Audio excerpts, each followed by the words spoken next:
கிராமங்களில் ஒரு கூட்டுறவுத்துறை வங்கி வந்துவிட்டால் 10 தேசிய வங்கி வந்ததற்கு சமம் என்றும் கிராம பொருளாதாரத்தின் முதுகெலும்பாக கூட்டுறவுத்துறை செயல்பட்டு வருவதாக துணை முதலமைச்சர் உதயநிதி ஸ்டாலின் தெரிவித்துள்ளார். சென்னை கலைவாணர் அரங்கத்தில் 71வது அனைத்திந்திய கூட்டுறவு வார விழா நிகழ்ச்சி நடைபெற்றது. இந்த நிகழ்வில் பங்கேற்ற துணை முதலமைச்சர் உதயநிதி ஸ்டாலின் வேர்கள், விழுதுகள் மற்றும் சிறகுகள் ஆகிய திட்டங்களை தொடங்கி வைத்தார். இதைத் தொடர்ந்து 2803 பயனாளிகளுக்கு 33.67 கோடி ரூபாய்க்கான கடன் உதவி காசோலைகளை வழங்கினார்.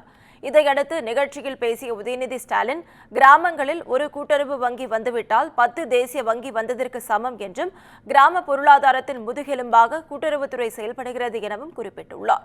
மேலும் கூட்டுறவுத்துறை மென்மேலும் சிறக்க தமிழக முதலமைச்சர் துணை நிற்பார் எனவும் அவர் கூறியுள்ளார். மண்டல அரசு வழங்கல் சுய குழுக்களுக்கு கடந்த 3 ஆண்டுகளில் மட்டும் கூட்டுறவு சங்கங்கள் மூலமாக 7600 கோடி ரூபாய் கடன் வழங்கி இணைப்புகள் வழங்கப்பட்டுள்ளன. அதேபோல் கூட்டுறவு வங்கியின் மூலம் கடந்த 3 ஆண்டுகளில் மாற்றுத்திறனாளிகள், பெண் தொழில் முனைவோர்கள், கைம்பெண்கள் என கிட்டத்தட்ட 1 லட்சம் பேருக்கு ரூபாய் 420 கோடி அளவுக்கு கடன் இணைப்புகள் வழங்கப்பட்டுள்ளன. இதுவரை இல்லாத அளவிற்கு கடந்த 3 ஆண்டுகள் மட்டும் 39,000 கோடி அளவுக்கு வேளாண் பயிர்க்கடனை கூட்டுறவு சங்கங்கள் மூலமாக நம்முடைய திராவிட மாடல் அரசு வழங்கி இருக்கின்றது. கடன் வழங்குவது மட்டுமல்ல, விவசாயிகள், மகளிர் சுய குழுக்களின் நிலை உணர்ந்து பல்வேறு தருணங்களில் அவருடைய கூட்டுறவு கடனை தள்ளுபடியும் செய்யப்பட்டிருக்கிறது. இதுவரை மாற்றிருக்கின்றது.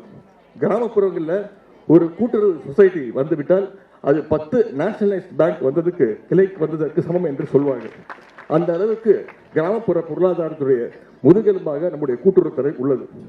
சமூகத்துடைய அனைத்து தரப்பினரின் மேன்மைக்காக உழைக்கின்ற கூட்டுறவுத்துறை இன்னும் பல உயரங்களை தொட நம்முடைய முதலமைச்சர் அவர்கள் என்றும் உங்களோடு துணை நிற்பார்கள்.